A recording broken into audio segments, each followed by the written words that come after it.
මේ වීඩියෝ එකේදී ජල සම්පාදන ක්‍රම ටික ඔක්කොම කවර් වෙනවා. එතකොට ඒ ටික දිගටම පාස් පේපර්ස් වල ගත්තොත් 2019 ප්‍රශ්නේ මේක සාකච්ඡා කරලා තියෙන්නේ. ඊළඟට 25ට වෙනකම්ම මේ ජල සම්පාදන ක්‍රම වලින් MCQ එකක් ගොඩක් අවුරුදු වල ඇවිල්ලා තියෙනවා. ජල සම්පාදන ක්‍රම ගත්තාම ජල සම්පාදනය කියන්නේ මොකක්ද කියලා ගත්තොත් මුලින්ම දැන් භෝගයක් තියෙනවා කියලා භෝගයකට ජල අවශ්‍යතාවයක් තියෙනෝනේ. ඒ අවශ්‍යතාව සැපිරෙන්න ඕනේ ජලය ටික වර්ෂාපතනයෙන් ලැබුණේ නැත්තම්.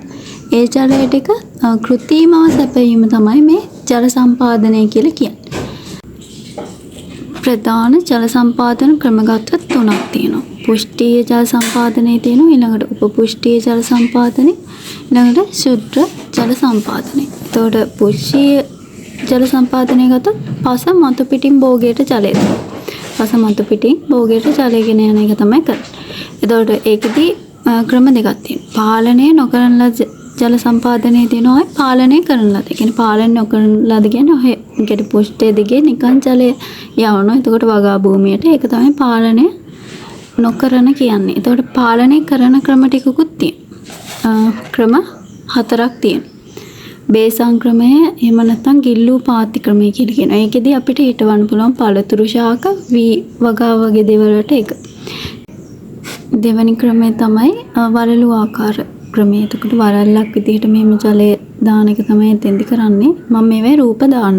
එතකොට මේකෙදි උදාහරණ තමයි අඹ හිටවන්න පුළුවන්, දොඩම්, නාරං, කජු වගේ ගස් හිටවන්න පුළුවන්. ඊළඟට ඇලි හා වැටි.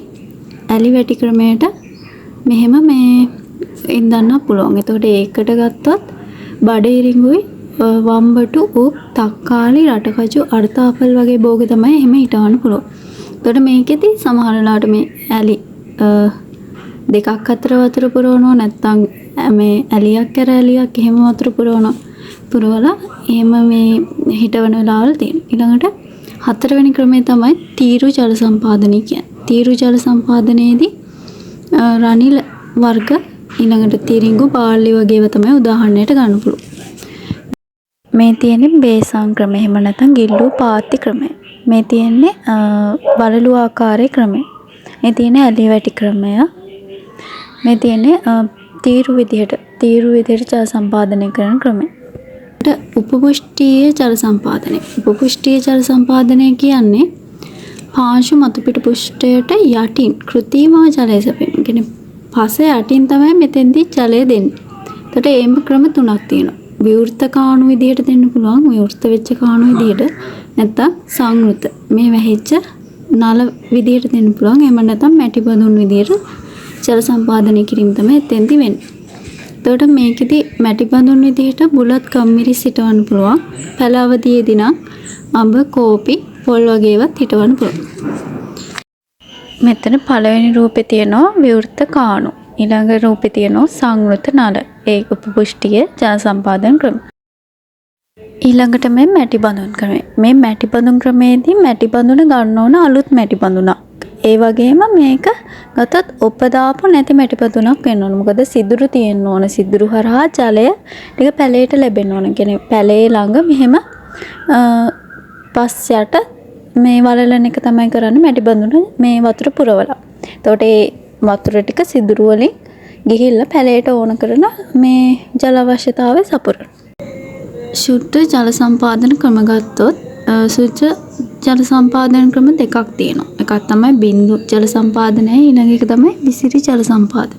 එතකොට බින්දු ජල සම්පාදනය කියන්නේ මෙහෙම සංවෘත නල දිගේ ඇවිල්ලා පැලයක් තියෙනවා නම් ඒකේ මූල මණ්ඩලය ළඟ බින්දු විදිහට වතුර වැහෙනවා. එතකොට මෙතෙන්දී මිටි, පළතුරු, වැල් දොඩම් වගේ ඒවට මේ බින්දු ජල සම්පාදනය පාවිච්චි කරනවා.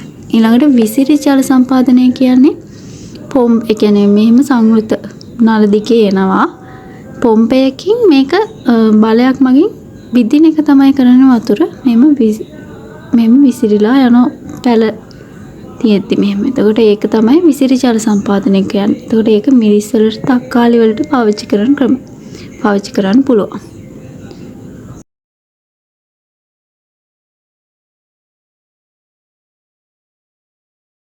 මේ ප්‍රශ්නේ අහලා තියෙන්නේ මෙම ජල සම්පාදන ක්‍රමයේදී යොදා ගැනීමට වඩා සුදුසු භාජනය. මේක ගත්තොත් උපපුෂ්ඨීය මැටි ක්‍රමේන මැටි බඳුන් ක්‍රමය. එතකොට ඒකෙදි මම කිව්වා උප නොදැමු අලුත් මැටි බඳුනක් තමයි මෙතෙන්දි පාවිච්චි කරන්න. මොකද සිදුරු තියෙන්න ඕන. සිදුරු වලින් ජලය පැලේට මේ උරා ගන්න ඕන. එතකොට මුල් වලට යන්න ඕනේ. ඒ හින්දා තමයි සිදුරු තියෙන්නේ. එතකොට උත්තරේ අංක 4.